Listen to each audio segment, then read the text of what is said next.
Sir, இந்தியாவின் 18வது மக்களவைக்கான தேர்தல் தற்பொழுது நடைபெற்று கொண்டிருக்கிறது. இதனுடைய முடிவு ஜூன் 4ஆம் தேதி 2024ஆம் ஆண்டு வெளிவர இருக்கிறது. இதில் முக்கியமான கேள்வினா, இந்தியாவினுடைய அடுத்த பிரதமராக யார் வருவார் அப்படிங்கிறத சொல்ல முடியுமா சார்? அதாவது இது டாக்டரிடமும் ஆயுஷ் ஹாஸ்பிட்டலுக்கு சம்மந்தம் இல்லாத கேள்வி. ஆனாலும் ஒரு வகையில் நம்ம ஆன்சர் பண்ணலாம். இந்தியா இந்திய நாடு ஒரு மிகப்பெரிய ஜனநாயக நாடு. உலகத்திலேயே இருக்கின்ற ஒரு பெரிய ஜனநாயக நாட்டுடைய தேர்தல் உலகம் முழுசும் பார்க்கப்படுகின்றது. இப்போது இந்த எலெக்ஷனில் மோடி வருவாரா, ராகுல் காந்தி வருவாரா, யார் வருவாங்க? சில பேர் சொல்லுவாங்க ராகுல் காந்தி வருவார், சில பேர் சொல்லுவாங்க மோடி வருவார். இது ஒரு நாட்டையும் ஒரு எலெக்ஷன்லையும் நடக்கிற விஷயம்தான். ஆனால் உண்மையான விஷயம் என்ன அப்படின்னா, மோடி தான் வருவார் அப்படின்றதோ, ராகுல் காந்தி தான் வருவார் அப்படின்றதோ நீங்கள் டிசைட் பண்ணுறதாக நீங்கள் நினச்சிக்கிறீங்க. மிகப்பெரிய தேர்தல் திருவிழா, உலகத்திலேயே மிகப்பெரிய தேர்தல் திருவிழா. இந்த தேர்தல் திருவிழா கொண்டாடுறோம், ஓட்டு போடுறோம், நாம் நினச்சிட்ருக்கோம். ஆனால் உண்மையிலே என்ன விஷயம் அப்படின்னா, இந்த நாட்டுக்கு இந்த நேரத்திற்கு யார் பிரதமராக வேணும்ன்றது டிசைட் பண்ணுறது டிவைன் தான், கடவுள் தான் நிர்ணயம் பண்ணுறாங்க. இந்த நாட்டுக்கு இந்த நேரத்திற்கு நம்ம வேணும்னு சொல்லிட்டு செலெக்ஷன் பண்ணி ஓட்டு போடுறோம். ஓட்டு போட்ட பிறகு அவங்க ஆட்சிக்கு வராங்க. ஆட்சிக்கு வந்துட்ட பிறகு மோடி இப்படி பண்ணுறார், மோடி அப்படி பண்ணுறார், நல்லா புரிஞ்சுக்கிறோங்க. நம்ம அரசியலுக்கு அப்பாற்பட்டவங்க, நம்ம அரசியலை பற்றி பேச வரல. அரசியல் பற்றி பேசுறது நம்ம எந்த அரசியல் கட்சியும் சார்ந்தவர்களும் கிடையாது. ஆனால் மோடி இப்படி பண்ணுறார், அப்படி செய்கிறார், அவங்க சர்வீஸ் செய்கிற இப்படி செய்கிறார், நிறைய குறைபாடுகள், நிறைய ஒரு பக்கம் குறைபாடுகள் நிறைய. இன்னொரு பக்கம் அவர் பாராட்டுறவங்க இன்னொரு பக்கம் ஒரு குரூப். இந்த பாராட்டுறவங்களும் ஒன்றும் பண்ண முடியாது. மோடி வேண்டும், திரும்ப ஆட்சி அவர் தான் வரணுன்றவும் ஒன்றும் பண்ணுறதில்லை. மோடியே வரவேண்டாம், அவர் வரக்கூடாது, வந்த நாட்டை இப்படி பண்ணிடுவார் அப்படின்றவங்க இவங்களும் டிசைட். இறைவன் என்ன நிர்ணயம் பண்ணுறானோ, இறைவன் என்ன அவர் முடிவில் வச்சுருக்காரோ அதை தான் பண்ணுவார். அதுக்கு தகுந்த மாதிரி தான் மக்கள் ஓட்டு போடுவார். இப்போது டெவலப்டு கண்ட்ரீஸில் எல்லாம் ஓட்டிங் சிஸ்டம் பேலட் பேப்பர், அது ஓட்டு சீட்டு முறை தான் இருக்குது. எலக்ட்ரானிக் ஓட்டிங் மிஷின்லாம் கிடையாது. அவங்க வளர்ந்த நாடுகளில் நிறைய மால் ப்ராக்டிஸ்லாம் பண்ணுறாங்க. அதனால் நிறைய திருமுறைகள் நடக்குது. அதனால் பேலட் பேப்பரில் தான் பண்ணணும் அப்படின்ற மாதிரி கொண்டு வந்திருக்காங்க. பட் இந்தியாவில் இந்த எலக்ட்ரானிக் ஓட்டிங் மிஷின் வந்துட்ட பிறகு, எலக்ட்ரானிக் ஓட்டிங் மிஷின் இருந்தால் அடுத்த தடவை மோடி தான் வருவார். எலக்ட்ரானிக் ஓட்டிங் மிஷினை அவர் நிறைய வேறு இல்லீகலாக இதெல்லாம் பண்ணுறாருன்னு ஒரு குற்றச்சாட்டு இருக்குது. அது உண்மையாக பொய்யா நமக்கு தெரியாது. ஆனால் உண்மையிலே நாம் நினச்சிட்ருக்கோம் இப்படியெல்லாம் அவர் இப்படி பண்ணுறாரு, அப்படி பண்ணுறாரு, எலக்ட்ரானிக் ஓட்டிங் சிஸ்டம் நிறைய மால் பார்ட்டிசிபெண்ட் நிறைய வாய்ப்புகள் இருக்குது, மோடி அப்படிலாம் பண்ணிடுவார், அப்படிலாம் பண்ணிட்டு இப்படி ஆட்சிக்கு வந்துடுவார், எதிர்கட்சிகள் ஒரு பக்கம். ஆனால் உண்மையான விஷயம் நீங்கள் தெரிஞ்சுக்க வேண்டியது என்னென்னா, இறைவனுடைய எண்ணத்தை யாரும் மாற்ற முடியாது. இந்தியாவுக்கு இந்த காரணத்திற்காக இன்னார் வரணும்னு அவர் டிசைட் பண்ணியிருப்பார். அவர் டிசைட் பண்ணி வச்சதை கரெக்டாக எக்ஸிக்யூட் பண்ணுற நம்ம எக்ஸிக்யூட்டிங் பார்ட்டிஸ் தான் நம்ம. அதுக்கு தகுந்த மாதிரி அந்த டைமில் ஓட்டு போடுவாங்க. ஓட்டு போட்டு யார் வந்தாலும், யார் பிரைம் மினிஸ்டராக வந்தாலும், இந்த நேரத்துக்கு இந்த நாட்டுக்கு இவர் தான் போகணும், கடவுள் நிர்ணயம் பண்ணிக்கிறாருன்னு அர்த்தம். அவர் குறை சொல்லாதீங்க. யார் ஆட்சிக்கு வந்தாலும், அவங்க காங்கிரஸ் வந்தாங்க, அவங்க என்ன பண்ணாங்க, இத்தனை வருஷம் இருந்தாங்க, இவங்க என்ன பண்ணாங்க, ஒன்றும் பண்ணலை, இவங்க நாங்கள் பண்ணோம். ஸோ எல்லா அரசியல் கட்சிகளும் ஒருத்தர் மாதிரி குறை சொல்லிட்டு இவங்க அவங்க குறை சொல்லிட்டு அவங்க குறை சொல்லிட்டு ஒரு ஜனநாயக பெருவிழா. இதில் அவங்க திட்டுறது, இவங்க குறை சொல்கிறது, அவங்க குறைது, நான் தான் பரிசு, நீ தான் பரிசு அப்படின்னு சொல்லிட்டு இருக்குது. எல்லாமே நல்லா நோட் பண்ணிங்க. ஓட்டு நீங்கள் தான் போடுறீங்க. ஓட்டு போட்டு ஒரு அரசாங்கம் வருது. அந்த அரசாங்கம் வந்த பிறகு நீங்கள் உங்களுடைய ஜனநாயகப்படியே வச்சுக்கோங்க. நீங்கள் ஓட்டு போடாமல் அவங்க வரல. அப்போ ஓட்டு போட்டு அந்த கவர்மெண்ட் ஒன்று பண்ணுதுன்னா அதை ஏன் குறை சொல்லிக்கிட்டே இருக்கீங்க? அது ஸ்டேட் கவர்மெண்ட்டாக இருக்கட்டும், சென்ட்ரல் கவர்மெண்ட்டாக இருக்கட்டும், எந்த கவர்மெண்ட்டாக கூட இருக்கட்டும். பட் அது ஏன் நீங்கள் குறை சொல்கிறீங்க? அக்செப்ட் பண்ணி, நீங்கள் ஹேவ் டு அக்செப்ட். நீங்கள் தான் ஓட்டு போட்டீங்க. நீங்கள் ஓட்டு போட்டு தான் அவங்க வராங்க. இல்லை சார், இதில் என்னென்னா எலெக்ஷனில் ஓட்டு கேட்க வரும்போது அவங்க சொல்கிற வாக்குறுதிகள் அப்படிங்கிறது மக்கள் ஏற்றுக்கொள்ளக்கூடியதாகவும் அவங்களுடைய தேவைக்கேற்பவும் சொல்கிறாங்க, அதனால் ஓட்டு போடுறாங்க. ஆனால் ஓட்டு போட்டு ஜெயிச்சதுக்கப்புறம் அவங்க சொல்கிறத செய்கிறது இல்லையே. அது உங்களுக்கு தெரிஞ்ச விஷயம் தானே. நீங்கள் இன்னைக்கா பார்க்குறீங்க. நான் அடிக்கடி வீடியோவில் சொல்லுவேன். நான் வந்து தேர்ட் ஸ்டாண்டர்ட் படிக்கும்போது, குழந்தையாக இருந்து தேர்ட் ஸ்டாண்டர்ட் படிக்கும்போது தான் எனக்கு நியூஸ் பேப்பர் படிக்க தெரியும். 3ஆம் கிளாஸ் வரும்போது தான் தினத்தந்தி பேப்பர் எழுத்து கூட்டி தி நா இத் தா இன் தி தினத்தந்தி படித்தேன் 3ஆம் கிளாஸ் படிக்கும்போது. அன்னையிலிருந்து இன்னைக்கு வரைக்கும் எலெக்ஷனில் வர்றவங்க எல்லாருமே வறுமையை ஒழிப்போம் தான் சொல்லிட்டு இருக்காங்க.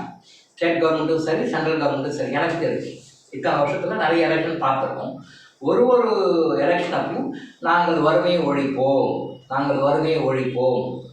நான் வந்து அந்த தேர்ட் ஸ்டாண்டர்ட் படிக்கும்பொழுது தினத்தந்தி பேப்பரில் படித்த செய்தி வந்து என்னென்ன மனசில் இருக்குது. வறுமையை ஒழிப்போம் அரசியல் கட்சி தலைவர் சொல்கிறார். இத்தனை வருஷங்கள் கழித்து இப்போ நடக்கப்போகிற நாடாளுமன்ற எலெக்ஷன்லையும் நாங்கள் வறுமையை ஒழிப்போம் அப்படின்னா சொல்லியிருக்காங்க. அப்போது இத்தனை நாள் என்ன பண்ணாங்க? நான் வளர்ந்துட்டேன், இவ்வளோ பெரிய ஆள் ஆகிட்டேன், முடியெல்லாம் நரைச்சி போச்சு, மீசை நரைச்சி போச்சு, தலைமுடி நரைச்சி போச்சு, இவ்வளோ பெரிய ஆள் ஆகிட்டேன், என்னுடைய வாழ்நாள் எவ்வளோன்னு எனக்கு தெரியாது. தெரியும், உங்களுக்கு சொல்லிக்க வேண்டாம், மற்றவங்க சொல்லிக்க வேண்டாம். ரைட். இப்போ இவ்வளோ வருஷம் நடந்ததே, இத்தனை வருஷம் வறுமை எங்கே ஒழிஞ்சது? அப்போ வறுமை ஒழிக்கப்பட்டிருந்தால் இப்போ வறுமை போக்குவோம் சொல்லக்கூடாது இல்லையா? ஸோ நான் 3ஆம் கிளாஸ் படிக்கும்போது ஆரம்பித்த அந்த வறுமை ஒழிப்பு பிரச்சாரம் இன்னைக்கும் நடந்துட்டு இருக்கு. வேரியஸ் கவர்மெண்ட்ஸ் வந்துட்டாங்க, நிறைய ஆட்சி மாற்றங்கள் நடந்திருக்கு. எந்த கட்சி வந்த போதும், யார் வந்த போதும் வறுமை ஒன்றும் ஒழிஞ்ச பாடு இல்லை. உலகத்துக்கே பெரிய பணக்கார நாடு என்று சொல்கிற அமெரிக்காலையும் வறுமை இருக்கு, பிச்சைக்காரன் இருக்கான்.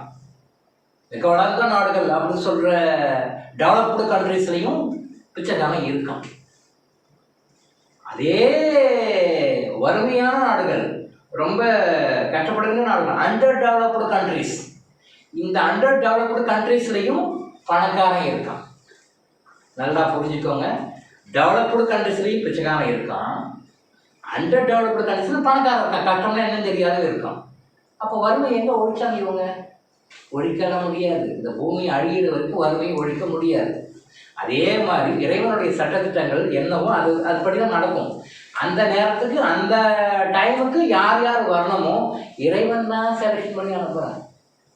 ஜெயலலிதா அம்மா வந்தாங்க, அவங்க அராஜகம் பண்ணாங்கன்றது இல்லை.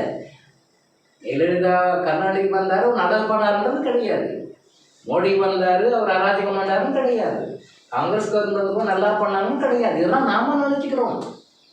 பட் எந்தெந்த காலகட்டத்தில் எப்பப்போ எந்த மாதிரி நடக்கும் டிசைட் பண்ணுறது நீங்களும் நானும் கிடையாது. நாம் அப்படி நினச்சிக்கிறோம். நாம் இந்த decide by the supreme court. அவர் ஒரு கோட் ஆஃப் எத்திக்ஸ் வச்சுருக்காரு, அவர் ஒரு கோடு வச்சுருக்காரு, அது படி தான் இதெல்லாம் நடக்குது. நாம் நினச்சிக்கிறோம் நாம் ஓட்டு போடுறோம் ஜெயிச்சு வராங்க அப்படிலாம் கிடையாது. தயவு செய்து ஓட்டு போட்ட பிறகு அதை குறை சொல்லாதீங்க. அவங்க இப்படி தான் பண்ணுறாங்கன்னா தெரியும் இல்லையா? அவங்க இப்போது ஒரு விஷயம் சொல்லுவோம், மக்களுக்கு சேவை செய்யணும். நான் பெருமையாக சொல்ல, நான் ஒரு வகையில் மக்களுக்கு சேவை செஞ்சுருக்கேன். எல்லாருமே இந்த உலகத்தில் பிறந்த எல்லா மக்களுமே ஏதாவது வகையில் சேவை செய்யறதுக்காக தான் வரோம். நாட் டு எர்ன் பிரெட், நமக்கு தேவையான பணத்தை சம்பாதிக்கிறதுக்கு மட்டும் வரல, நாம் இந்த சொசைட்டிக்காக, இந்த மக்களுக்காக, இந்த உலகத்துக்காக செய்ய வேண்டிய கடமையோடு வரோம். ஆனால் அந்த கடமையை மறந்துட்டு நாம் மட்டும் என்ன பண்ணால் போதும், ஏன் பொண்டாட்டி, ஏன் பிள்ளை குட்டிங்க, ஏன் குடும்பம், ஏன் சொந்தக்காரங்க, எங்கள் ஆளுங்க நல்லா இருந்தால் போதும்னு நினைக்கிறோம். அப்படி கிடையாது, எல்லாருக்குமே செய்யணும். அப்போது சோசியல் சர்வீஸ்னு நம்ம செய்யணும். இப்போ அதே மாதிரி அரசியல்வாதிகளும் சோசியல் சர்வீஸ் செய்கிறதுக்காக அரசியலுக்கு வந்து தான் செய்யணும் அவசியம் கிடையாது. அரசியலுக்கு வந்தால் செய்யணும்னு அவசியம் கிடையாது. எத்தனையோ வகையில் செய்யலாம். ஏன் கஷ்டப்பட்டு போட்டி போட்டு லஞ்சம் கொடுத்து சீட்டை வாங்கி போட்டிக்கு வரணும்? லஞ்சம் கொடுத்து எம்பி சீட்டோ எம்எல்ஏ சீட்டையோ வாங்கி எலெக்ஷன் நின்று ஜெயிச்சு வந்து சர்வீஸ் பண்ணணும். தேவையில்லையே. கொஞ்சம் யோசனை பண்ணி பாருங்கள். தப்பு நம்மக்கிட்ட தான் இருக்குது. வந்து ஓட்டு கேட்குறவங்ககிட்டையோ நான் உங்களுக்கு இதை செய்யலாம் அதை செய்யணும்னு சொல்கிறவங்ககிட்டே கிடையாது. தப்பு முழுக்க மக்கள்கிட்ட தான் இருக்குது. மக்கள்கிட்ட மட்டும்தான் இருக்குது. மக்கள் மனம் திறந்தனால தான் முடியும். எப்போதும் மீடியாவில் பார்க்கணும் இல்லையா? அரசியல்வாதி கொடுக்குற கோழிக்கறி பிரியாணிக்கும் கொஞ்சம் காசுக்கும் லிக்கர்ஸுக்கும் வாங்கி ஓட்டு போட்டுறோம் அப்படின்னு சொல்லி பேப்பரில் வர நியூஸ், நான் எதுவும் சொல்லலை. பட் ஒரு 5000 ரூபாய் ஒருத்தர் ஒரு ஷீட்டை அவங்ககிட்ட நீங்கள் வாங்கிட்டு நீங்கள் ஓட்டு போட்டுறீங்க. அவன் உங்ககிட்ட 50,000 வாங்குறாங்கன்றது உங்களுக்கு தெரியலையே. அதை நீங்கள் புரிஞ்சுக்கணும்ல, அவனை சொல்லணும்ல. அப்போ நீங்கள் ஏன் ஓட்டு போட்டு காசு வாங்குறீங்க? தப்பு தானே. அரசாங்கம் 1000 ரூபாய் கொடுத்தா நல்லதுன்னு நினைக்கிறீங்க. அதே அரசாங்கம் மட்டும் 5000 வாங்குறது உங்களுக்கு தெரியலையே. அரசு இலவசமாக கொடுக்கணும்னே எதிர்பார்க்குறீங்க. நீங்கள் மட்டும் இலவசமாக எதுவும் கொடுக்க மாட்டீங்க. அரசாங்கம் மட்டும் எப்படி இலவசமாக கொடுக்கும்? அரசாங்கம் யாருக்கு பணம்? உங்களுடைய பணம் தானே, மக்களுடைய பணம் தானே. தனிப்பட்ட மட்டும் ஒரு முதலமைச்சரோ பிரதமரோ யாரும் அவங்க கை காசாக கொடுக்குறாங்க? ஒன்றும் கிடையாது, மக்களுடைய பணம் தானே. ஸோ எந்த கட்சி ஆட்சிக்கு வந்தாலும், யார் பிரதமராக முதல்வராக ஜனாதிபதியாக யார் வந்தாலும், இறைவன் யாரை நினைக்கிறாரோ அவங்க தான் வருவாங்க. அவங்க வரக்கிட்டா தான் நம்ம நடந்துக்குவோம். விடிய ராமாயணம் பேசிட்டு ராம சீதைக்கு என்ன ஆகணும்னு சொல்லி கேட்டார். ஊரில் ஒரு சொல்லுவாங்க, விடிய ராமாயணம் கேட்டுட்டு ராமன் சீதைக்கு என்ன ஆகணும் அப்படின்னு, சித்தப்பா ஆகணும்னு சொல்லி. அப்படின்னா அவன் எந்த அளவுக்கு ராமாயணத்தை கேட்டிருப்பான்னு நீங்கள் புரிஞ்சுக்கோ. ராமன் சீதைக்கு சித்தப்பா ஆகணும் அப்படின்னா அவன் எந்த அளவுக்கு கேட்டிருப்பான். இதே மாதிரி தான் மக்களும் நம்முடைய அறியாமையில் நம்ம தான் ஓட்டை போட்டுட்டு அப்புறம் அவங்க இப்படி பண்ணிட்டாங்க, அப்படி பண்ணிட்டாங்க, இப்படி செஞ்சிட்டாங்க, அப்படி செஞ்சிட்டாங்க அப்படின்னு சொல்லிட்டு தயவுசெய்து குறை சொல்வதை நிறுத்தி கொடுங்க. யாரையும் குறை சொல்லாதீங்க.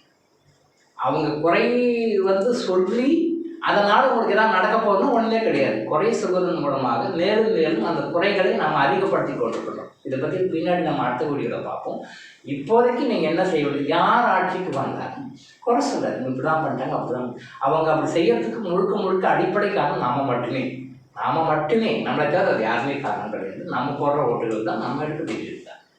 அதனால் மோடி வந்தாலும், ராகுல் காந்தி வந்தாலும், ஸ்டாலின் வந்தாலும், இல்லை எதிர்கட்சியில் யார் வந்தாலும் குறை சொல்லிக்காருன்னு அக்செப்ட் பண்ணிக்கிறாங்க. நீங்கள் டிசைட் பண்ணி ஓட்டு போட்டு ஒருத்தர் வந்துட்டாங்கன்னா அக்செப்ட் பண்ணிக்கிறாங்க. அவங்கள மறுக்காதீங்க, எதிர்க்காதீங்க. இறைவன் சொல்கிற ஒரு விஷயம் உங்களுக்கு எது நேர்ந்தாலும் அது சரியாகவே நிர்ணயிக்கப்பட்டிருக்கு, அதை ஏற்றுக்கொள்ளுங்கள். ஸோ இந்த உண்மையை மனசில் வாங்கிட்டு நீங்கள் பாட்டு. டாக்டர் இளங்கோ ஆயுஷ் ஹாஸ்பிட்டல் வழங்கும் விழிப்புணர்வு இது. தொடர்ந்து இது மாதிரி பல அவேர்னஸ் வீடியோக்களை பார்க்க நம்ம சேனலை சப்ஸ்கிரைப் பண்ணிவிட்டு பெல் பட்டனை ப்ரெஸ் பண்ணுங்கள்.